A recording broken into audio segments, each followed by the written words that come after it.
चला नमस्कार, मी पियुष थोरात पुन्हा एकदा एक महत्त्वाची अपडेट घेऊन तुमच्यासमोर आलेलो आहे। आजच्या व्हिडिओमध्ये आपण तुमच्यापैकी बरेच जणांना ड्रग इन्स्पेक्टरची पात्रता, त्याच्यानंतर त्याचा सिलेबस आणि एक्झामचा जो जुना पॅटर्न आहे त्याच्याबद्दल बऱ्याच जणांना उत्सुकता आहे की नेमके कशा प्रकारच्या आतापर्यंत ड्रग इन्स्पेक्टरचा जो सिलेबस आहे त्याच्यावरती एक्झाम झालेल्या होत्या। त्याचबरोबर एक्झामचा सिलेबस काय आहे, त्याच्याबरोबर फॉर्मची पात्रता काय आहे, एलिजिबिलिटी काय आहे, कोण कोण यासाठी एलिजिबल आहे। तर जेही नवीन लोक असतील ज्यांना माहिती नसेल तर पुन्हा एकदा ह्या नव्याने गोष्टी तुमच्याशी डिस्कस करेल। प्रामुख्याने आजच्या व्हिडिओमध्ये मी तुम्हाला महत्त्वाची ॲड डिस्कस करेल, त्याची पात्रता सांगेल। त्याच्यानंतर महत्त्वाच्या आपण प्रश्नपत्रिका डिस्कस करणार आहोत की आता ड्रग इन्स्पेक्टरचा जो सिलेबस आहे सध्याच्या घडीला त्याचा आणि असिस्टंट कमिशनरचा जो सिलेबस आहे तो सेमच होता। तर रिसेंट आपल्याकडे 2023चा पेपर आहे, तर तो पेपर थोडक्यामध्ये तुम्हाला ओव्हरऑल मी दाखवून देईल।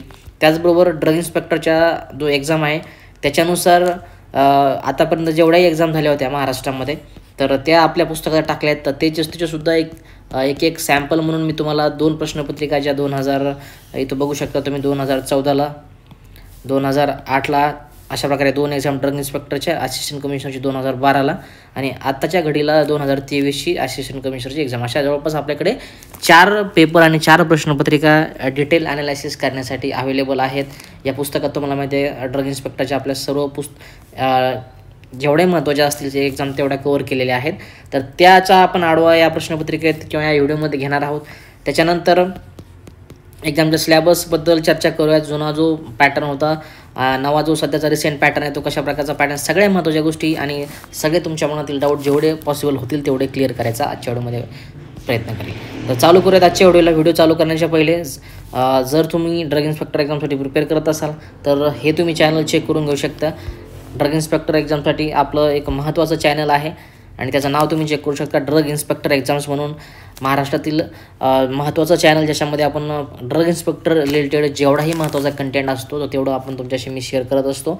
नोट्स असतील, महत्त्वाचे एक्झाम रिलेटेड काही महत्त्वाचे की नोट्स असतील, प्रिव्हियस इयरचे क्वेश्चन पेपर असतील, त्या रिलेटेड जेवढाही अपडेट होत असतात ड्रग इन्स्पेक्टरच्या रिलेटेड तेवढ्या सगळ्या तुम्हाला या ग्रुपवरती भेटत असतात। त्याच्यामुळे तुम्ही फ्युचर एक्झामसाठी याला जॉईन करू शकता।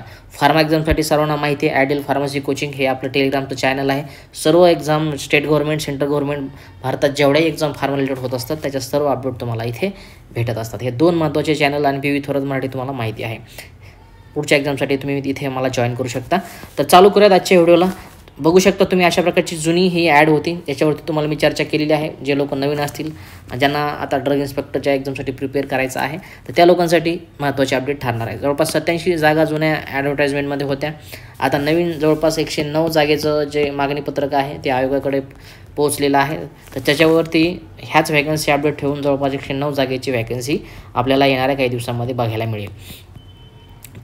त्याच्यानंतर सगळ्यात महत्त्वाचं तुम्ही मला या पोस्टची पात्रता विचारत होते, तर ती तुम्हाला डिस्कस करेल मी। 30 सप्टेंबर 2024ला जे एक्सपिरियन्स जुन्या ॲडमध्ये दिला होता जवळपास 3 वर्षाचा किंवा 5 वर्षाचा, तर तेव्हा जे एक्सपिरियन्स पर्सन आहेत तेवढेच अप्लाय करू शकत होते।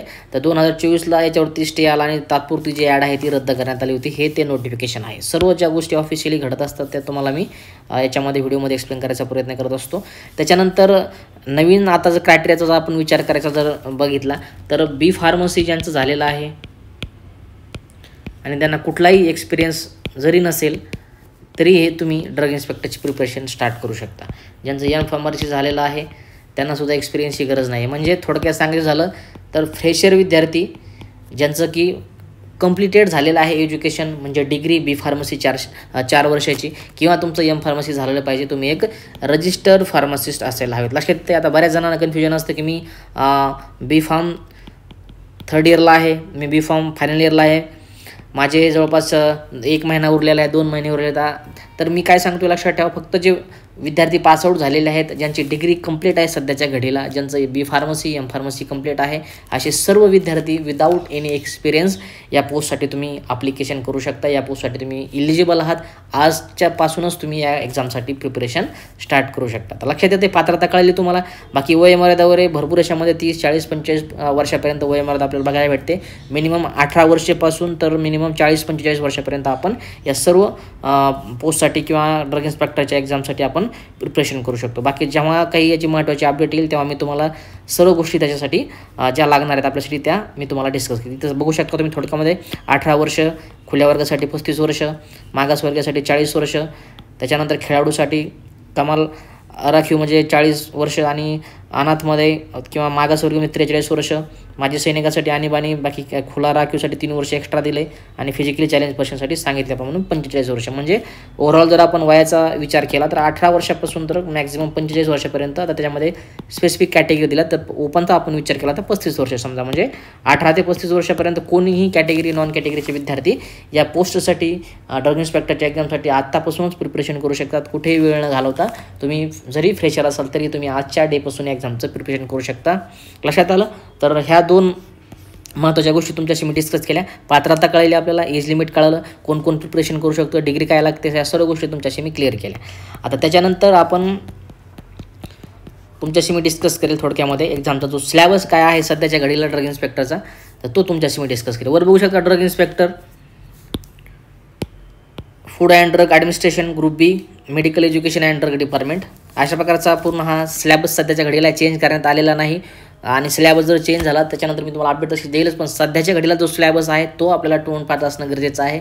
आणि सध्या जर तुम्ही नवीन सिलेबसची वाट बघत असाल किंवा अभ्यास करत नसाल तर एक सांगतो की कोणत्याही अफवावरती विश्वास न ठेवता आपल्याला पहिल्यांदा हा सिलेबस फॉलो करणं गरजेचं आहे. कारण सिलेबस जरी चेंज झाला आपला तर आपल्याला फार्मॅकोलॉजी आपली बदलणार नाही, आपली कोलॉजी बदलणार नाही, आपलं ॲनाटॉमी बदलणार नाही, आपला जो सिलेबस करावा लागणार आहे. मग तुमची जरी थेरीची एक्झाम झाली किंवा MCQची एक्झाम झाली, कदाचित सिलेबस थोडासा चेंज झाला तरीही तुम्हाला हे जे सिलेबस दिलेत किंवा हे पॉईंट त्याच्यामध्ये असणारच आहेत. हे सिलेबस कुठेही चेंज होणार नाही, हे सब्जेक्ट कुठेही चेंज होणार नाही. त्याच्यामुळे पुस्तकं वाचलेला वेळ कधी वाया जाणार नाही किंवा जे आपण आता कसं याच्यावरती घेतलेले आहेत 2-3 वर्षाच्या लोकांनी हा सिलेबस फॉलो केला, याच्या नोट्स काढल्या, पुस्तकं वाचले, तर तुमची कुठेही मेहनत वाया जाणार नाही. नक्कीच जेव्हाही थोडाफार सिलेबसमध्ये चेंज होईल किंवा एक्झामचा ओव्हरऑल पॅटर्न थोडासा बदलेल तर नक्कीच तुम्हाला याचा फायदा होणार आहे. त्याच्यामुळं कुठेही एक्झामच्या त्या नवीन पॅटर्नची वाट पाहू नका, कुठेही तुमचा वेळ वाया घालू नका. सध्या जो सिलेबस आहे तो सिलेबस फॉलो करून आपल्याला पूर्ण वेळेचं नियोजन करणं गरजेचं आहे. कारण कुठेही कधी तुमचा जो निर्णय आहे MPSCच्या साईडवरती कधी पण येऊ शकतो, तुमच्या ॲडव्हर्टाइजमेंटचं नोटिफिकेशन कधी पण येऊ शकतं. त्याच्यासाठी आपण नेहमी प्रिपेअर असलेलं कधीही चांगलं. लक्षात येते. तर सिलेबसमध्ये सांगितल्याप्रमाणे तुम्हाला नेहमी सांगतो मी फिजिओलॉजी, पॅथोफिजिओलॉजी, फार्मॅकोलॉजी, टॉक्झिकोलॉजी हा एक महत्त्वाचा टॉपिक, त्याच्यामध्ये सब टॉपिक कवर केलेले आहेत. जसं की फिजिओलॉजीमध्ये composition function of the blood हे तुम्हाला आपल्या इंडियन फार्माकोपीमध्ये सुद्धा बघायला मिळेल. Coagulation of the blood, blood groups, blood components, manufacturing, whole human blood IP, blood bank operation आणि रिक्वायरमेंट, इंडियन फार्माकोपीमधून चेक करायचा आहे महत्त्वाचा पॉईंट. आता हे सिलेबस डिस्कस करण्याचं आणखीन एक महत्त्वाचं कारण आहे, सिलेबस वेळोवेळी तुमच्या कानावरती पडावा, नेमकं तुम्हाला कळावं की नेमके कुठले कुठले पॉईंट आपल्याला पहिल्यांदा करणं गरजेचं आहे. आणि त्याचबरोबर सिलेबस आणखीन याच कारणासाठी डिस्कस करतो आहे, कारण सिलेबस बघून झाल्यानंतर थोडक्यामध्ये आपल्याला जे MCQ आतापर्यंत विचारले होते आणि 2014 असेल, 2018 असेल, 2012ची असिस्टंट कमिशन असेल, 2018ची असेल, 2023ची असेल, तर ह्या ज्या 5-6 प्रश्नपत्रिका मला तुम्हाला एक्सप्लेन करायच्या आहेत, थोडक्यामध्ये सांगायचं आहे की कसे प्रश्न हे सिलेबस कॉपीवरती विचारले गेलेले आहेत, नेमका कसा सिलेबस जो आहे तो फ्रेम करून कसा त्याचा ॲप्लिकेशन ऑफ नॉलेज तुम्हाला क्वेश्चन पेपरमध्ये बघायला मिळेल. याच कारणाने तुम्हाला मी वेळोवेळी प्रत्येक व्हिडिओमध्ये जेव्हा मी ड्रग इन्स्पेक्टरचा तुम्हाला अपडेट देत असतो तेव्हा मुद्दाम मी तुम्हाला याच्यावरती रिपिटेशन सिलेबस डिस्कस करत असतो. भलेही मागच्या व्हिडिओमध्ये मी तुम्हाला सिलेबस सांगितला तरी या व्हिडिओमध्ये सिलेबस यासाठी डिस्कस करत असतो नेहमी, कारण प्रत्येक वेळेस जे पॉईंट्स आहेत सिलेबस कॉपीमध्ये ते तुमच्या कानावरती पडावेत, जेणेकरून अभ्यास करत असताना जर तो पॉईंट त्याच्यामध्ये आला तर तुम्ही काळजीपूर्वक त्याच्याकडे लक्ष द्यावं. लक्षात येत आहे. फार्मॅकोलॉजी, पॅथोफिजिओलॉजी, फार्मॅकोलॉजी आणि टॉक्झिकोलॉजी एवढे महत्त्वाचे टॉपिकमधील सब पॉईंट आपण कव्हर केले. पॅथोफिजिओलॉजीनंतर तुम्ही सेक्शुअली ट्रान्समिटेड डिसीजेस, एड्स, हायपरसेन्सिटिव्हिटी, त्याच्यानंतर SBS हा महत्त्वाचा जेंडर फार्मॅकोलॉजीचा, पॅथोफिजिओलॉजीचा सर्व महत्त्वाचे पॉईंट आपल्याला कव्हर करून घ्यायचे. आता त्याच्यामुळे तुम्हाला STDवरती, एड्सवरती, हायपरसेन्सिटिव्हिटी, इंडियन फार्माकोपिया, ब्लड कंपोनंट्स याच्यावरती तुम्हाला आता कसे पेपरमध्ये मी प्रश्न दाखवून देतोय ते केअरफुली नंतर तुम्हाला लक्षात येईलच. त्याच्यानंतर फार्मॅकोलॉजी हा महत्त्वाचा सब्जेक्ट आहे. त्याच्यामध्ये factors modifying the drug action, drug affecting the coagulation, anti hypertensive drugs, antipyretics, analgesic, antitussive, sedative, hypnotics, opioids, NSAIDs, local anesthetics, chemotherapeutic agents including the anti-cancer drug, antifungal agent, drugs affecting the CNS, antidiabetic drug, contraceptive drug, hormones, drugs acting on the uterus. सगळा syllabus तुम्हाला KD त्रिपाठीच्या पुस्तकामध्ये बघायला मिळेल. कुठेही फापट पसारा घेऊन न बसता व्यवस्थित एका सब्जेक्टसाठी 1 ते 2 स्टँडर्ड पुस्तकं आपल्याला करणं गरजेचं आहे. पहिलं रिव्हिजन मी सांगितल्याप्रमाणे माझ्या माहितीसह आपण स्टँडर्ड पुस्तकातनं करणं गरजेचं आहे. कुठेही सेकंडरी रिसोर्सेस न बघता पहिलं त्या सब्जेक्टचा जो आपण थोडक्यामध्ये गाथा म्हणता येईल, जर सगळ्यात जास्त मोठं पुस्तक कोणतं आहे मार्केटमध्ये, सगळ्यात स्टँडर्ड किंवा मेडिकलचे विद्यार्थी कुठलं पुस्तक वापरतात, तर कोलॉजीसाठी पहिल्यांदा आपण KD त्रिपाठीसोबत जाणं गरजेचं आहे. प्रत्येक सब्जेक्टवरती तसा सेपरेट तुम्हाला व्हिडिओ मी लाईव्ह पुस्तक दाखवून देईलच. गरज पडली तर तुमच्यासाठी नवीन पुस्तक परचेस करून त्याचा रिव्ह्यू तुम्हाला अवेलेबल करून देईल आणि लाईव्ह दाखवेल की हा सिलेबस कुठं सापडेल, कुठल्या पुस्तकातनं कुठला पॉईंट कव्हर करायचा आहे, सर्व गोष्टी 1 बाय 1 तुमच्याशी डिस्कस करेल. तर लक्षात आलं, सब्जेक्ट डिस्कस केला मी तुम्हाला. फार्माकोलॉजी, पॅथोफिजिओलॉजी पुस्तक सांगितलं, KD त्रिपाठीच्या बाहेर जाण्याची गरज नाही आणि क्लासिफिकेशनसुद्धा KD त्रिपाठीचं पुस्तक आहे. ते सोडून बाकीचा फापट पसारा करण्याची आवश्यकता नाही. वारंवार सिलेबस बघणे, त्याचं रिव्हिजन करणे, त्याच्या नोट्स करणे, शेवटच्या 4-5 दिवसासाठी रिव्हिजनसाठी 2 ते 3 पेजेसमध्ये सगळा रिव्हिजन करता येईल अशा शॉर्ट नोट्समध्ये नोट्स बनवणे पॉसिबल. त्याच्यावरती नोट मेकिंग चालूच आहे. जेव्हा होईल तेव्हा मी तुम्हाला अपडेट देईलच. टॉक्झिकोलॉजीसुद्धा फार्माकोलॉजीचा महत्त्वाचा टॉपिक जो की KD त्रिपाठीमध्ये भेटून जाईल. क्लासिफिकेशन त्याचं विचारलं आहे, classification of the poison, chelating agent, heavy metals आणि अँटीडोट, सर्व सिलेबस पुस्तकात भेटून जाईल. कुठेही बाहेर ठिकाणी बघण्याची आवश्यकता नाही. दुसरा टॉपिक म्हणता येईल तुमचा ड्रग इन्स्पेक्टरमध्ये मायक्रोबायोलॉजी, ज्याच्यामध्ये sterilization process, aseptic techniques, disinfection, pyrogen, LAL test, assay of the antibiotic, vitamin, biochemical, serological, virological techniques, BOD, different media, microbial drugs, drug resistance, microbial limit test, pathogenic organism of common occurrence. तर याच्यासाठी कोकरेचं पुस्तक तुम्ही वापरू शकता. छोटंसं मायक्रोबायोलॉजीचं पुस्तक आहे. त्याच्यानंतर जर तुम्हाला वाटलं मोठं पुस्तक वापरावं तरी तुम्ही मायक्रोबायोलॉजी छोट्या पुस्तकातून कव्हर करून नेक्स्ट मोठ्या पुस्तकाकडे जाऊ शकता. त्याच्यानंतर बायोकेमिस्ट्री सत्यनारायणचं पुस्तक आहे, ते तुम्ही वाचू शकता. त्याच्यासाठी biochemistry, chemistry of drug and pharmaceuticals, ज्याच्यामध्ये DNA, RNA, nucleic acid components, enzymes, metabolism of the protein, carbohydrate, lipid recombinant DNA technology, its application, immunological product, vaccine आणि सेरा. त्याच्यानंतर केमिस्ट्रीच्या रिलेटेड थोडासा सिलेबस, ज्याच्यामध्ये isomers, tautomers, fermentation, synthesis of the antibiotic, diazo reaction, chemistry of the steroids. त्याच्यानंतर सुटिक्स related syllabus, doses form, sustainable release doses form, entry coating, new drug, parental drugs, good manufacturing practices, good laboratory practices, route of administration, preservative, suspending, emulsing agent, types of vehicles, types of water storage condition for pharmaceuticals. त्याच्यानंतर हे 3 महत्त्वाचे syllabus लक्षात आले. फार्मास्युटिक्सचा syllabus बघितला आपण, pharmaceutical केमिस्ट्रीचा बघितला आणि बायोकेमिस्ट्रीचा बघितला. बायोकेमिस्ट्रीसाठी सांगितल्याप्रमाणे सत्यनारायणचं पुस्तक वाचू शकता. फार्मास्युटिक्ससाठी लॅकमनचं पुस्तक आहे. मायक्रोबायोलॉजीसाठी कोकरेचं पुस्तक सांगितलं मी. जेवढी स्टँडर्ड पुस्तकं GPATला आपण वापरतो, जेवढी चांगल्या क्वालिटीचा कंटेंट बघायला भेटलं रेफरन्स बुकमध्ये, तेवढे तुम्हाला मी सजेस्ट करतो आहे.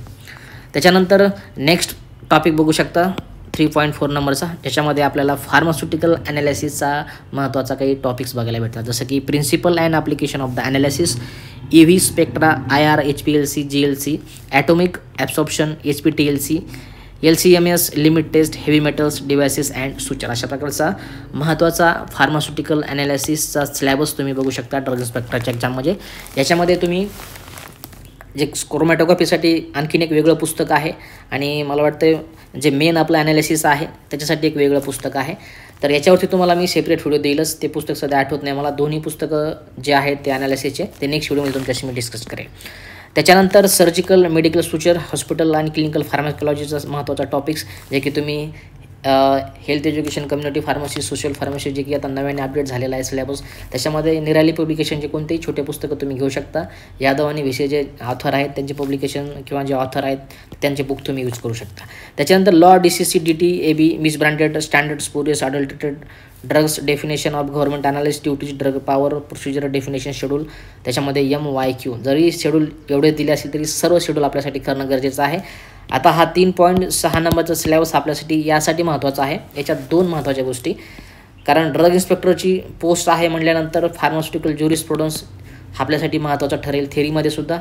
आणि इंटरव्ह्यूचं प्रिपरेशन करत असताना जरी इंटरव्ह्यू याच्यासाठी झाले, सिलेबस जर चेंज झाला किंवा जर एक्झामचा पॅटर्न चेंज झाला आणि इंटरव्ह्यू जर ठेवला तर त्याच्यामध्ये तुम्हाला ज्युरिस्प्रुडन्सचे कायदे विचारू शकतात, शेड्यूल विचारू शकतात, ड्रग इन्स्पेक्टरच्या ड्युटीज विचारू शकतात, गव्हर्नमेंट अनालिस्टच्या ड्युटीज विचारू शकतात, सॅम्पल किती याच्यामध्ये तो कलेक्शन करतो, किती याच्यामध्ये डिव्हायडेशन करतो, ड्रग इन्स्पेक्टरला सॅम्पल कोणाकडून भेटत असतं, रिपोर्ट तयार झाल्यानंतर तो सॅम्पल कोणाकडे देतो, सर्व गोष्टी कुठल्या त्याचा प्रोफार्मा नंबर असतो, त्या लिफाफ्याचा नंबर असतो, तो कुठल्या सेक्शनच्या under as a drug inspector म्हणून काम करतो, त्याचा सेक्शन कुठला आहे, as a public servant drug inspector कुठल्या सेक्शनच्या अंडर येतो, त्याच्यानंतर रिटेलचं लायसन विचारू शकतात, होलसेलचं लायसन विचारू शकतात. सर्व ज्याही महत्त्वाच्या गोष्टी आपल्याला ज्युरिस्प्रुडन्समध्ये ॲप्लिकेशन ऑफ नॉलेज सध्या जे आपण करतो आहे डेली लाईफमध्ये, तर त्या सर्व गोष्टी तुम्हाला ज्युरिस्प्रुडन्सवरती विचारू शकतात. लक्षात आलं? तर अभ्यास करत असताना फक्त एवढेच पॉईंट दिले म्हणून फक्त हे 3च शेड्यूल करणे किंवा आता ह्या जर तुम्हाला हा पूर्ण सिलेबस दिला, फक्त हा मला वाटतं 2च टॉपिकमध्ये कवर होतो, ड्रग अँड कॉस्मेटिक ॲक्ट आणि फार्मसी ॲक्ट. म्हणजे फक्त 2च टॉपिक करायचे का, याचा अर्थ असं होत नाही की 2च टॉपिक करावे. सिलेबस पूर्ण कवर करून झाल्यानंतर बाकीचे सुद्धा महत्त्वाच्या गोष्टी आपण त्या सब्जेक्टमधल्या करणं गरजेचं आहे. जेवढं पॉसिबल होईल, जेवढा वेळ रिव्हिजनसाठी देता येईल तेवढा प्रत्येक विषयाला आपण टच करणं गरजेचं आहे. सिलेबसमध्ये 4 सब्जेक्ट दिले म्हणून फक्त 4च करणे किंवा बाकीचे सब्जेक्ट महत्त्वाचे आहेत, कोलॉजी महत्त्वाचं वाटतं म्हणून फक्त कोलॉजीच करणे, असं कुठेही न करता, कुठेही पार्शिलिटी न करता प्रत्येक विषयाला आपण तेवढाच न्याय दिला पाहिजे जेवढा आपण आपल्या आवडत्या विषयाला देतो. त्याच्यानंतर नेक्स्ट टॉपिक बघा, general knowledge related pharmaceuticals medicine field, ज्याच्यामध्ये नॅशनल हेल्थ प्रोग्राम्स, DPCO, हे सर्व तुम्हाला ज्युरिस्प्रुडन्समध्ये भेटून जाईल. आणि काही पॉईंटसाठी गुगल करावं लागलं तर गुगलवरती तुम्हाला सगळ्या गोष्टी भेटून जातील. नार्कोटिक ड्रग्स, पॉयझन, अँटीडोट्स कॉलॉजीमध्ये भेटून जातील. इसेन्शियल ड्रग गुगल करा, सेंट्रल ड्रग ऑथॉरिटी गुगल करा, न्यूट्रास्युटिकलसुद्धा फार्मास्युटिकमध्ये भेटून जाईल. मॅजिक रेमेडिक ॲक्ट ज्युरिस्प्रुडन्सचा टॉपिक आहे. Import of drug and cosmetic ज्युरिस्प्रुडन्समध्ये आहे. सेंट्रल ड्रग डायरेक्टरी गुगल करा. त्याच्यानंतर WHO GMP सर्टिफिकेशन यासाठी सुद्धा गुगलला ऑनलाईन रिसोर्सेस वापरू शकता.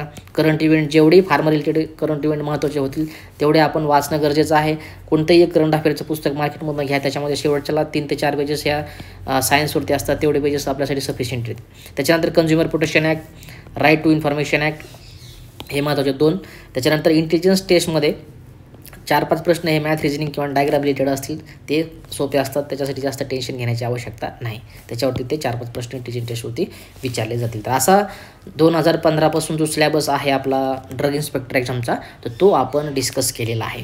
प्रत्येक गोष्ट जेवढीही माझ्याकडून पॉसिबल होईल, प्रत्येक विषयाचं पुस्तक, स्टँडर्ड पुस्तक, सिलेबस कवर करत असताना कसा सिलेबस कवर करावा, कसे पॉईंट कवर करावेत, सर्व महत्त्वाची माहिती जेवढंही पॉसिबल होईल तेवढं तुमच्याशी मी प्रामाणिकपणे डिस्कस करायचा प्रयत्न केला. आय थिंक याच्या रिलेटेड तुम्हाला कुठलीही समस्या याच्यामध्ये आता नसायला पाहिजे. काही असेल अडचण तर मला कमेंट बॉक्समध्ये विचारा, त्याचा रिप्लाय तुम्हाला मी तिथे देईल. तर लक्षात आलं, आपण महत्त्वाची पात्रता बघितली आतापर्यंत. त्याच्यानंतर आपण एक्झामचा सिलेबस बघितला. आता सगळ्यात महत्त्वाचं, कोणत्याही एक्झामचं प्रिपरेशन करत असताना आपल्याला प्रिव्हियस इयरचे क्वेश्चन पेपर बघणं खूप गरजेचं आहे. कोणत्याही टॉपरचं तुम्हाला मी सांगत असतो, इंटरव्ह्यू बघा, MPSC असेल, UPSC असेल, गट सेवा क असेल, ड असेल, प्रत्येक जणाचं असं म्हणणं असतं की कोणत्याही एक्झामचं प्रिपरेशन करण्याच्या अगोदर आपल्याला प्रिव्हियस इयरचे क्वेश्चन पेपर, त्याचा ॲनालिसिस करणं गरजेचं आहे. कुठल्या सब्जेक्टमध्ये कसे प्रश्न विचारलेत, आपल्याला अभ्यास कसा करायचा आहे, कुठला पॉईंट, कुठली ओळ कशी वाचायची, कुठल्या टॉपिकमधून कसा प्रश्न फ्रेम झालेला आहे, त्याच्यासाठी केअरफुली जर रीडिंग करायची असेल तर आपल्याला PYQ करणं खूप मॅन्डेटरी आहे. तर आता आपण सगळं झाल्यानंतर आता आपण चर्चा करूयात की महाराष्ट्रामध्ये आत्तापर्यंत किती ड्रग इन्स्पेक्टरच्या एक्झाम ह्या झाल्या होत्या, या सिलेबसवरती कसे प्रश्न विचारले गेले होते, सध्या रिसेंट कुठली एक्झाम झाली होती जी की सेम तिला ड्रग इन्स्पेक्टरचा एक्झामचा सिलेबस होता. तर ह्या सगळ्या गोष्टी आता आपण केअरफुली डिस्कस करूयात. आता तुम्ही स्क्रीनवरती बघू शकता, हे आपलं पुस्तक आहे, ॲडिल pharmacy coaching drug inspector एक्झामचं PYQ question paper, ज्याच्यामध्ये जवळपास 6,500 ते 7,000 तुम्हाला MCQचं कलेक्शन बघायला मिळेल. आणि याच्यामध्ये तुम्ही बघू शकता, जर इंडेक्स तुम्ही चेक केला तर तुम्हाला याच्यामध्ये मी पहिल्यांदा दिलेलं आहे की ड्रग इन्स्पेक्टरचं इंट्रोडक्शन दिलं आहे. ड्रग इन्स्पेक्टर म्हणजे काय, त्याच्या ड्युटी काय असतात, त्याच्या पॉवर काय असतात, सर्व जेवढंही एक्झामच्या रिलेटेड, इंटरव्ह्यूच्या रिलेटेड, थेरीच्या रिलेटेड मला कवर करता येईल तेवढं कवर केलं आहे. त्याच्यानंतर introduction to the duties and power of the drug inspector त्या कवर केल्यात. Preparation for joining as a drug inspector, drug इन्स्पेक्टरचं प्रिपरेशन करत असतील किंवा ॲज अ जॉईन करायचं असेल तर त्याचं प्रिपरेशनसाठी काय महत्त्वाच्या गोष्टी आपल्यासाठी लागतील ह्या सर्व कवर केल्या. त्याच्यानंतर drug inspector examination standard book लिस्टसुद्धा टाकलेली आहे आणि महत्त्वाचे जेही इंटरव्ह्यूला प्रश्न विचारले जातील ते सुद्धा तुम्हाला मी याच्यामध्ये टाकलेले आहेत. एवढं कवर केले मी. त्याच्यानंतर मी सेंट्रलनुसार UPSCच्या ज्या आहेत त्या प्रश्नपत्रिका टाकल्यात आणि त्याच्यानंतर स्टेट वाईज त्याच्यामध्ये पहिल्यांदा महाराष्ट्राचा मी नंबर लावून त्याच्यामध्ये आपल्या DIच्या एक्झाम टाकलेल्या आहेत. आता आपण बघूयात की नेमक्या महाराष्ट्रामध्ये आतापर्यंत किती एक्झाम ह्या आपल्या त्या सिलेबसवरती घेतल्या गेल्या ते आपण बघूयात. पहिल्यांदा मी त्याचा सिलेबस टाकलेला आहे. त्याच्यानंतर MPSC DI 2014मध्ये झाली होती तर ती टाकलेली आहे. असिस्टंट कमिशनर 2012मध्ये झाली होती, ती टाकलेली आहे. त्याच्यानंतर 2008मध्ये ड्रग इन्स्पेक्टरची एक्झाम झाली होती. अशा जवळपास ड्रग इन्स्पेक्टरच्या 2, असिस्टंट कमिशनरची 1 एक्झाम टाकलेली आहे. सध्या रिसेंट जर बघायचं झालं 2023मध्ये आपला आणखीन एक पेपर झाला होता. तर थोड्या दिवसामध्ये पुस्तक अपडेशनला आलं की ही प्रश्नपत्रिका मी त्याच्यामध्ये ॲड करेल, जेणेकरून आपल्याकडे महाराष्ट्रासाठी 4 प्रश्नपत्रिका होतील एकाच सिलेबसवरती, जो की तुम्हाला मी आता डिस्कस केलेला आहे. तर आता आपण बघूयात थोडक्यामध्ये एक पेजची जी प्रश्नपत्रिका आहे तर ते तुम्हाला मी दाखवून देईल. अशा प्रकारे बघू शकता तुम्ही. इंट्रोडक्शन कवर केले मी, क्वालिफिकेशन कवर केले, when drug inspector exams return conducted, कसं प्रिपरेशन करायचं आहे, ड्रग इन्स्पेक्टर म्हणजे काय, त्याच्या ड्युटीज, या सर्व तुम्हाला केअरफुली व्यवस्थित सगळं कवर केले. प्रिपरेशन करत असताना कसं करायचं आहे, कोणत्या एरियावरती किंवा पॉईंट कवर करायचे आहेत, हे तुम्हाला मी सेपरेट याचा व्हिडिओ देईल आणि ते तुम्हाला बुकलेट्स मी दिलेली आहे, याच्यावरती सुद्धा व्हिडिओ देईल. आता चला पहिल्यांदा आपण बघूयात महाराष्ट्राच्या ज्या प्रश्नपत्रिका झाल्या होत्या आणि याच सिलेबसवरती ज्या प्रश्नपत्रिका कंडक्ट करण्यात आल्या होत्या त्याच्या थोडक्यामध्ये रिव्ह्यू तुमच्याशी मी देईल, ज्याच्यामध्ये 2014ची प्रश्नपत्रिका आपण बघतोय. ह्याच्यामध्ये तुम्ही बघू शकता diabetes is not a component of the blood, म्हणजे ब्लडवरती प्रश्न विचारलेला आहे, जे की मी तुम्हाला आत्ताच सांगितलं. आपल्या ड्रग इन्स्पेक्टरच्या स्लॅबस्कोपमध्ये ब्लड कॉम्पोनंट, ब्लड IP हा टॉपिक आहे. त्याच्यानंतर बघा, for import of the drug specified in the schedule X license in which form will a license be required. आता मी तुम्हाला मागच्या आता सुद्धा सांगितलं ज्युरिस्प्रुडन्समध्ये ॲप्लिकेशन फॉर्म महत्त्वाचे आहेत म्हणून. तो चार्ट एक आहे, त्याच्यामध्ये कुठले फॉर्म कुठल्या याच्या अंडर दिल्या जातात त्याच्यावरती प्रश्न विचारला आहे. त्याच्यानंतर illicit traffic in relation to the narcotic and psychotropic substances means pharmaceutical jurisprudence psychotropic substance, त्याच्यावरती टॉपिकवरती महत्त्वाचा प्रश्न आहे. त्याच्यानंतर ototoxicity and nephrotoxicity are selective toxicities, फार्मॅकोलॉजीचा ॲडव्हर्स ड्रग रिॲक्शन याच्यावरती महत्त्वाचा टॉपिकवरती प्रश्न विचारला आहे, हा सुद्धा टॉपिक दिलेला आहे. त्याच्यानंतर the scarlet fever caused by, आता हा आपला फार्मॅकोलॉजी रिलेटेड प्रश्न म्हणता येईल, बायोकेमिस्ट्री रिलेटेड किंवा जे आपले सोशल फार्मसी रिलेटेड आहे, ज्याच्यामध्ये डिसीज कॉजिंग एजंट असतील, ज्याच्यामध्ये तुम्हाला आता मी स्लॅबसमध्ये STD वगैरे मेन्शन केलेलं आहे, तर त्या टॉपिकवरती प्रश्न विचारलेला आहे. त्याच्यानंतर अँटीडोट बाल इज युज्ड टू रिड्यूस टॉक्झिसिटी, कॉलॉजीचा महत्त्वाचा प्रश्न, जे की तुम्हाला मी टॉक्झिकॉलॉजी जो टॉपिक आहे स्लॅबस्कोपमध्ये त्याच्यावरती प्रश्न विचारला आहे. त्याच्यानंतर the time a drug take to reach the effective concentration to or a steady state level depend on its, हा फार्मॅकोलॉजी जनरल फार्मॅकोलॉजी आहे, त्याच्यामध्ये फार्माकोकायनेटिक फार्माकोडायनॅमिक त्याच्यावरती महत्त्वाचा प्रश्न आहे. Match the following antibiotic with organism from which they are obtained, मायक्रोबायोलॉजीचा महत्त्वाचा topic, त्याच्यावरती प्रश्न विचारला आहे. त्याच्यानंतर an interview was scheduled at a certain time, personal assistant arrived at 10:40 AM, that is 35 minutes earlier than the chairperson was late for interview by 25 minutes. what the scheduled time of the interview. आता हे तुम्हाला मी खाली सांगितलं होतं, जे आपली बाकीचे जे प्रश्न विचारले जाणार आहेत, तर अशा प्रकारचा प्रश्न विचारला होता बघा 2014मध्ये. त्याच्यानंतर what the central drug authority, हे सुद्धा सिलेबस पॉईंटमध्ये मेन्शन केलेलं आहे, त्याच्यावरती प्रश्न विचारला आहे. म्हणजे अशा प्रकारे तुमच्या लक्षात येईल सिलेबस कॉपीच्या कुठेही जास्त बाहेर न जाता व्यवस्थित सिलेबस कॉपीला धरून आयोगाने प्रश्न हे फ्रेम केलेले आपल्याला दिसत असतील. त्याच्यामुळे थरली सिलेबस कॉपीला धरून बाकीचे सब्जेक्ट जेवढे महत्त्वाचे होतील, जेवढे सिलेबस कवर करता येईल, आपल्याला वेळ भेटेल तसा रिव्हिजन करता येईल, तेवढा सर्व गोष्टी आपल्याला केअरफुली टच करायच्या आहेत. त्याच्यानंतर 2012मध्ये असिस्टंट कमिशनरची एक्झाम झाली होती, त्याच्यामध्ये सुद्धा हा सिलेबस होता, ज्याच्यामध्ये what is true affinity of the drug, कॉलॉजीवरती प्रश्न विचारला आहे. Which anticoagulant are permitted to used for whole human blood as per IP. आता इथल्या इथंच तुम्ही बघू शकता 2 पेजमध्येच human blood Indian pharmacopoeia IP याच्यावरती 2 प्रश्न तुम्हाला बघायला भेटले. म्हणजे लक्षात येतं आहे का तुम्हाला की सिलेबस कॉपी व्यवस्थित करणं, जेवढंही ठरवली आपल्याला त्याच्यामध्ये जाता येईल, जेवढे रिसोर्सेस आपल्याला वापरून त्या प्रत्येक सिलेबस कॉपीमधला पॉईंट आपल्याला अपडेट करता येईल. म्हणजे जसं MPSC UPSCचे विद्यार्थी अभ्यास करत असतात की एखादा जर आपण टॉपिक जर पकडला, समजा आता मी तुम्हाला उदाहरण देतो की समजा आपण याच्यामध्ये आता ब्लडचंच टॉपिक कन्सिडर करूया. समजा ब्लड हा टॉपिक आपल्याला सिलेबस कॉपीमध्ये दिलेला आहे इंडियन फार्माकोपी ब्लड ड्रग इन्स्पेक्टरच्या. तर हा टॉपिक आपल्याला जेवढाही जास्तीत जास्त पुस्तकातनं रेफरन्स पुस्तकातनं कवर करता येईल तेवढं आपण कवर करायचं आहे. कवर करत असताना पहिल्यांदा आपण त्याचं नोट मेकिंग करत असताना ब्लडबद्दल माहिती घेणार, त्याच्यानंतर ब्लडचे ग्रुप किती आहेत त्याच्यावरती माहिती घेणार, त्याच्यानंतर ब्लड ग्रुपचा शोध कोणी लावला आहे त्याच्यावरती आपण माहिती घेणार, त्याच्यानंतर ब्लडचे कॉम्पोनंट कुठले आहेत त्याच्यावरती आपण माहिती घेणार. त्याच्यानंतर त्या कॉम्पोनंटमध्ये आणखीन महत्त्वाची माहिती आहे, जसं की WBC RBC, प्लेटलेट आहेत. त्याच्यानंतर WBCमध्ये जाऊन आणखीन आपण माहिती घेणार की याचा लाईफ टाईम किती आहे बाबा, याच्यामध्ये कुठले महत्त्वाचे केमिकल कन्सेंट्रेट आहेत, आता याचा शेप कसा आहे, केव आहे का कॉन्व्हेक्स आहे, कुठली आर्टरी आहे आतमधल्या साईडनी बाहेरल्या साईडनी, लक्षात आलं. त्याच्यानंतर WBC RBCने सुद्धा तसंच, आणि त्याच्यानंतर प्लेटलेटने सुद्धा तसं. त्याच्यानंतर त्याचा काउंट किती आहे हे पॉईंट कवर केले आपण. त्याच्यानंतर ब्लड रिलेटेड ब्लड बँक आहे, तर ब्लड बँकमध्ये ब्लड जे स्टोरेज केलं जातं तर ते स्टोरेज करणाऱ्या तुम्हाला बॅगचा कलर, त्याच्या कंटेनरचा कलर विचारू शकतात, white colour, red colour, blue colour कशासाठी यूज केला जातो. त्याच्यानंतर ब्लड स्टोरेज करत असताना जी बॅग असते ब्लडची, तर त्याच्यामध्ये कुठला केमिकल कंटेंट यूज केला जातो जेणेकरून ब्लड गोठत नाही, सोडियम सिट्रेट असेल. तर हे इतक्या थोरवले आपल्याला त्याच्यामध्ये जाऊन जर अभ्यास केला तर 100% तुम्हाला इथे मी लिहून देईल की ड्रग इन्स्पेक्टरची पोस्ट तुमची 100% क्लिअर होणार. पण एवढं ठरवलं गेलं पाहिजे. एक पॉईंट आपण जर घेतला तर त्याचं अशा प्रकारे त्याचं पोस्टमॉर्टम झालं पाहिजे, किंवा त्याचं अशा प्रकारे आपण डिसेक्शन केलं पाहिजे की आपल्या नोट्समध्ये कुठेही जरी आपण 4 पुस्तकं गुगल सर्च केला तर आपल्या नोट्समध्ये तो पॉईंट असणं 100% गरजेचं आहे. त्याच्यामुळं गुगलचा वापर करा, पुस्तकाचा वापर करा, रेफरन्स पुस्तकं वापरा. मार्केटमध्ये 1000 पुस्तकं तुम्हाला वेबसाईटवरती, फ्री वेबसाईटवरती अवेलेबल होऊन जातील. कोणतेही पुस्तक गुगलला जाऊन सर्च करा, तुम्हाला सगळे पुस्तकं भेटून जातील. गुगलचा चांगल्या पद्धतीनं वापर केला नक्कीच तुम्ही याचा भरपूर चांगल्या पद्धतीने वापर करू तुमच्या नोट मेकिंग जे आहे ते चांगल्या प्रकारे अपडेट करू शकता. आता पण एखाद्या याच्यावरती टॉपिकवरती नोट्स बनवून मी तुम्हाला सांगेल की कसं याचं नोट मेकिंग करायचं आहे. त्याच्यानंतर place the step involve in the hemostasis, त्याच्या सेम आपल्या ब्लडवरतीच टॉपिक विचारलेला आहे. What the correct combination of the temperature and duration of the storage respectively for preservation of the cryoprecipitate. Same त्याच्यावरतीच प्रश्न विचारला आहे स्टोरेज कंडिशनवरती, जो की सुटिशमध्ये येईल आणि कॉलेजमध्ये सुद्धा येईल.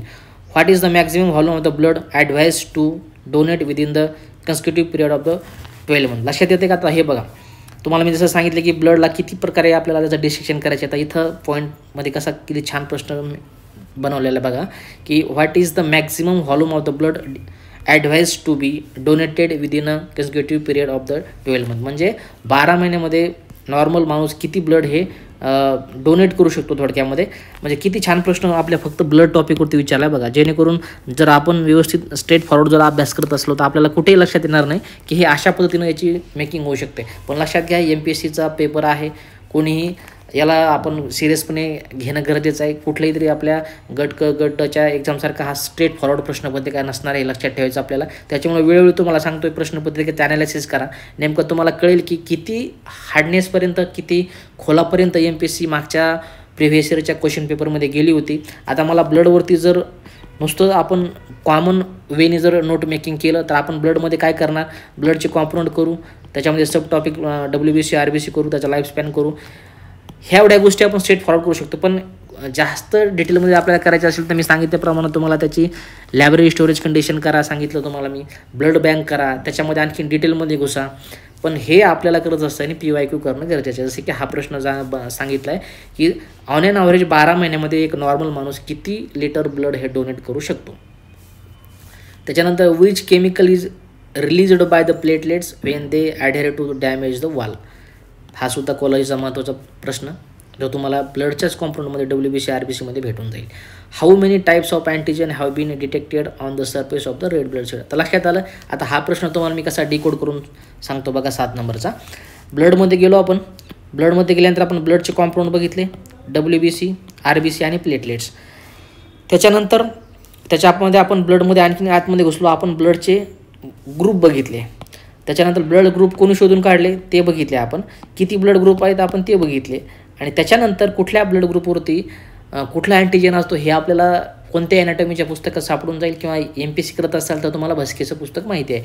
तर त्यांनी काय सांगितलं की बाबा ब्लड ग्रुप A, हा ब्लड ग्रुप A याला का म्हणायचं, कारण याच्यावरती अँटीजन जो आहे, कुठला अँटीजन प्रेझेंट असतो त्यानुसार आपण ते डिसाईड करत असतो की बाबा या रक्तगटाला आपण ब्लड ग्रुप Aच म्हणायचं, याला ब्लड ग्रुप Bच म्हणायचं, याला AB म्हणायचं, याला AB निगेटिव्ह म्हणायचं, याला O पॉझिटिव्ह म्हणायचं, याला O निगेटिव्ह म्हणायचं. याचं कारण तेच आहे, how many type of antigens have been detected on the surface of the RBC. RBCच्या याच्यावरती किती अँटीजन किंवा कुठला अँटीजन प्रेझेंट आहे त्याच्यानुसार आपण ठरवतो की हा ब्लड ग्रुप कुठला असणार आहे. लक्षात येतं.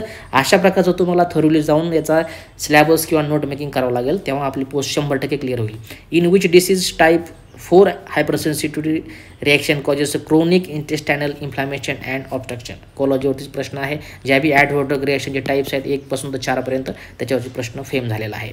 What is not true hemolytic disease of a newborn. मायक्रोबायोलॉजीमध्ये येईल किंवा तुमच्या कोलॉजीने सुद्धा जाऊ शकतो. तर लक्षात आलं, अशा प्रकारचे प्रश्न विचारले होते बघा. किती डिटेलमध्ये जाऊन MPSCने सिलेबसनुसार फ्रेम मेकिंग केलेले क्वेश्चनचे ॲप्लिकेशन ऑफ नॉलेज केलेलं आहे ते तुम्हाला आता लक्षात आलं असेल. त्याच्यानंतर Maharashtra public service commission drug inspector 2008मध्ये इथं सुद्धा बघा, which enzyme is use for HIV to form a DNA in host. मायक्रोबायोलॉजीमध्ये येईल. माउंस डिसीजवरती जे आपल्याला डिसीजेसचा पॉईंट दिलेला आहे त्याच्यावरती प्रश्न विचारला आहे. Agent that control the growth of the micro organism inanimate object refer as. Common प्रश्न आहे. प्रिझर्वेटिव्ह विचारलेले आहेत तुम्हाला. लाल टेस्ट तुमच्या सुटेक्समध्ये येऊन त्याच्यावरती प्रश्न विचारला आहे. त्याच्यानंतर आपला ह्या जनरल लायबिलिटीचा प्रश्न आहे. Which for the following sexually transmit diseases. STD diseases आता स्लॅब्स कमी पॉईंट सांगितला तुम्हाला. सेक्सुअली ट्रान्समिट डिसीजेस आहे, त्याच्यावरती प्रश्न फ्रेम झाला आहे. In autoclave sterilisation by the moist it is carried out by. Sterilisation सुद्धा पॉईंट तुम्हाला सुटिक्समध्ये मायक्रोबायोलॉजी भेटेल आणि सिलेबस कपमध्ये स्पेसिफिकली मेन्शन केलेलं आहे. लिमिट टेस्ट ही सुद्धा मेन्शन केली तुम्हाला सांगितलं मी. तुमच्या आपलं केमिस्ट्रीमध्ये तुम्हाला हा लिमिट टेस्ट भेटून जातील. Which of the following question is useful calculating shelf life of pharmaceuticals. Accelerated stability testing फार्मास्युटिकचा महत्त्वाचा प्रश्न. Drug sample taken by the drug inspector for the analysis to send. आता हे बघा, मी तुम्हाला हा प्रश्न सुद्धा बघितला नव्हता, पण तुम्हाला मी जेव्हा एक्सप्लेन करत होतो ज्युरिस्प्रुडन्सला, सिरियसपणे घ्या किती त्याचा महत्त्वाचा रोल आहे आपल्या ड्रग इन्स्पेक्टरच्या एकदामध्ये. एका मिनिटामध्ये लगेच क्लिअर झाला. आपला इथंच प्रश्न डिस्कस केला होता मी. लगेच 11 नंबरला प्रश्न बघा. Drug sample taken by the drug inspector for analysis send to. Drug इन्स्पेक्टरनं जेव्हाही सॅम्पल घेतलं तर ते सॅम्पल तो कुणाकडे पाठवत असतो, तर तो ॲनालिस्टकडे पाठवत असतो. गव्हर्नमेंट ॲनालिस्ट त्याचं उत्तर आहे. तर कसे प्रश्न लक्षात येते, कसे प्रश्न बनत आहेत सिलेबस कॉपीनुसार. Central register of the pharmacist maintained by jurisprudence. Drug is not included in the first schedule DPCO. Jurisprudence. Local anesthetic agent suitable only for injection. Pharmacology syllabus कॉपीमध्ये मेन्शन केला आहे. तर अशा प्रकारचा सिलेबस होता. आणि आतापर्यंत अशा जेवढ्या 3 प्रश्नपत्रिका आपण ज्या आहेत त्या डिस्कस केलेल्या आहेत. कसं सिलेबस कॉपीला आपल्याला व्यवस्थित मॅनेज करून कसं केअरफुली त्याचं नोट पेकिंग करायचं आहे, कसं त्याचा अभ्यास करायचा आहे, ह्या सर्व गोष्टी तुम्हाला लाईव्ह मी प्रश्नपत्रिका दाखवून डिस्कस केलेला आहे. दोन्ही गोष्टी कम्पेअर केल्या आपण. एका साईडने सिलेबस कॉपी वाचली, दुसऱ्या साईडनं तिचं ॲप्लिकेशन ऑफ नॉलेज प्रश्नपत्रिकेमध्ये आतापर्यंत कसं झालं तेही तुम्हाला मी तुमच्या उघड्या डोळ्यांनी इथं दाखवून देण्याचा प्रयत्न केला. आता हे झालं 18पर्यंत क्लिअर झालं आपलं. आता आपण 2023मध्ये असिस्टंट कमिशनरची जी परीक्षा झाली होती तर त्याचा एकदा तुम्हाला मी प्रश्नपत्रिका आहे ही दाखवून देईल. सिलेबस आपला व्हिडिओ थोडासा मोठा होत आहे, पण तुम्हाला मला प्रत्येक गोष्ट ही अगदी तळमळीने केअरफुली आणि काळजीपूर्वक याच पद्धतीने सांगायचे जेणेकरून तुम्हाला कुठलेही याच्यामध्ये डाऊट नसावे. अभ्यास करत असताना तुम्हाला कुठलीही अडचण येऊ नये त्याच्यासाठी थोडासा धीर धरून व्हिडिओ केअरफुली आणि काळजीपूर्वक नक्की बघा. नक्कीच खूप महत्त्वाच्या गोष्टी तुम्हाला या व्हिडिओमधून क्लिअर होतील. आता शेवटची प्रश्नपत्रिका मी तुमच्याशी डिस्कस करतो की जे की सध्या ड्रग इन्स्पेक्टरचा जोही सिलेबस आहे तर त्याच्यावरती ही प्रश्नपत्रिका आधारित होती किंवा त्याच प्रश्नपत्रिकेवरती सिलेबसवरती ही प्रश्नपत्रिका जी आहे ती विचारलेली आहे, ज्याच्यामध्ये आपण थोड्या जास्त प्रश्नांना डिस्कस करता. थोडंच तुम्हाला मी सांगायचा उद्देश माझा एवढाच राहील की सिलेबसनुसार कसे प्रश्न विचारले, पॅटर्न कसा आहे, तेवढंच तुमच्या गोष्टी क्लिअर व्हावं. कुठेही व्हिडिओ जास्त न लांबवता इथेच थोडंसं संपून त्याला मी क्लिअर करेल.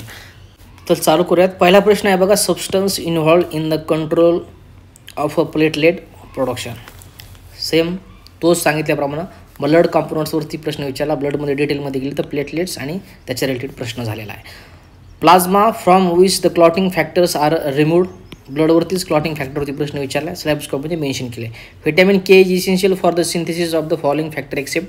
आता हा व्हिटॅमिन केवरती जरी प्रश्न असला तरी हा ब्लडला धरून प्रश्न विचारला आहे, त्याच्यामुळे ब्लड टॉपिकवरतीच रिलेटेड आहे. Shape of the erythrocyte disc. आता हे तुम्हाला मी मागाशी डिस्कस करताना सांगितलं. ब्लडमध्ये गेले की ब्लडचे टाईप WBC RBC, त्याच्यामध्ये पुन्हा आणखी डिटेलमध्ये घुसले की शेप तुम्हाला विचारता येईल. कॉन्वेक्स आहे, कॉनकेव्ह आहे. सेम ब्लडवरतीच प्रश्न आहे. Neutrophils squeeze through the capillaries blood wall in area of the infection through the process called at the. याचा आन्सर आहे डायबिटिसिस. ब्लडवरतीच प्रश्न आहे. लक्षात आलं. तर अशा प्रकारचे प्रश्न. Clotting factor 9 is otherwise non as. जो क्लॉटिंग फॅक्टर आहे ब्लडचा 9 नंबरचा, त्याला दुसरं नाव काय आहे लक्षात येते. एड्स इज डायडॅश इम्युनोडिफिशियन्सी डिसीज. तुमचं सेक्सुअली ट्रान्समिट डिसीजेस पॉईंट आहे स्लॅब स्कॉपमध्ये, त्याच्यावरती प्रश्न विचारला. Trichomoniasis vaginosis same STD disease आहे, त्याच्यावरती प्रश्न विचारला. म्हणजे सांगायचा अर्थ काय, पूर्ण सिलेबस कॉपी, कुठलेही पॉईंट सोडायचं नाही. सिलेबस कॉपी पूर्ण झाली, त्याच्यानंतर नोट मेकिंग झाल्या की बाकीचे पुस्तकं पुन्हा एकदा डिटेलमध्ये सर्व विषयाला टच करायचे. लक्षात आलं. प्रत्येक गोष्ट आता तुम्हाला मी 2023मध्ये जो सिलेबस होता आतापर्यंत तो 2023मध्ये क्लिअर केला. 2018पासून 12पासून तर 2023पर्यंत सर्व प्रश्नपत्रिका आतापर्यंत जेवढेही महाराष्ट्रामध्ये ड्रग इन्स्पेक्टरच्या प्रश्नपत्रिका किंवा जो सिलेबस असेल त्या रिलेटेड जेवढेही प्रश्नपत्रिका झाल्या त्या दोन्ही पोस्टच्या सिलेबस कॉपीच्या प्रश्नपत्रिका, सिलेबस कॉपी, महत्त्वाची पात्रता, कोण कोण भरू शकतं, कसा अभ्यास करायचा आहे, कशा नोट मेकिंग करायची, ह्या सर्व गोष्टी तुम्हाला मी आजच्या व्हिडिओमध्ये शेअर केलेल्या आहेत. आणि हे सर्व प्रश्नपत्रिका मी तुम्हाला आताही सांगितल्याप्रमाणे आपल्याला केअरफुली वाचायच्या आहेत, जेणेकरून येणाऱ्या एक्झामसाठी आपल्याला 100% त्या प्रश्नपत्रिकेचा पूर्ण फायदा होणार आहे. आणि या सर्व प्रश्नपत्रिका तुम्हाला स्क्रीनवरती फोटो दिसत असेल. ड्रग इन्स्पेक्टर एक्झाम्स 1998 to 2022, 1998 पासून 2022पर्यंत जेवढ्याही भारतामध्ये एक्झाम झाल्या त्या सर्व तुम्हाला या बुकमध्ये मी कव्हर केलेल्या आहेत. 2023ची जी प्रश्नपत्रिका आहे अपडेशनमध्ये तुम्हाला मी टाकून देईन. आणि जर तुम्ही हे पुस्तक घेतलं असेल तर नेक्स्ट येणाऱ्या जे प्रश्नपत्रिका मी याच्यामध्ये ॲड करील त्याचं PDF मी तुम्हाला तिथून अवेलेबल करून देईल. लक्षात आलं. जवळपास 6,500 आणि 45 वर्षाच्या प्रश्नपत्रिका तुम्हाला या पुस्तकात दिलेल्या आहेत. हे पुस्तक तुम्हाला अभिनववरती फ्लिपकार्टवरती अवेलेबल आहे. काही प्रॉब्लेम आला तर मला मेसेज करू शकता. व्हॉट्सअपचा नंबर स्क्रीनवरती तुम्हाला भेटून जाईल. तर अशा प्रकारची महत्त्वाची अपडेट होती ड्रग इन्स्पेक्टर रिलेटेड. जेवढंही आता नॉलेज मला माझ्याकडे होतं तेवढं तुम्हाला मी सगळं प्रामाणिकपणे तुमच्याशी शेअर करायचा प्रयत्न केलेला आहे. अशाच प्रकारच्या अपडेट तुम्हाला वेळोवेळी मी या यूट्यूब चॅनलवरती देत असतो. मला पुढच्या महत्त्वाच्या अपडेटसाठी या टेलिग्राम चॅनलवरती, यूट्यूब चॅनलवरती जॉईन करू शकता. त्याचबरोबर तुमचे जेही भाऊ बहिणी ड्रग इन्स्पेक्टरसाठी असेल, गव्हर्नमेंट फार्मसिस्ट एक्झामसाठी असेल, आरोग्य विभागासाठी असेल प्रिपरेशन करत असतील तर या यूट्यूब चॅनलची लिंक त्यांना नक्कीच शेअर करा. आपण या यूट्यूब चॅनलवरती अगदी प्रांजळपणे, अगदी प्रामाणिकपणे जोही कंटेंट आपल्याकडून पॉसिबल होईल किंवा जेवढीही मदत तुम्हाला मार्गदर्शनाद्वारे मला करता येईल तेवढी प्रामाणिकपणे आपण या यूट्यूब चॅनलवरती मदत करत असतो.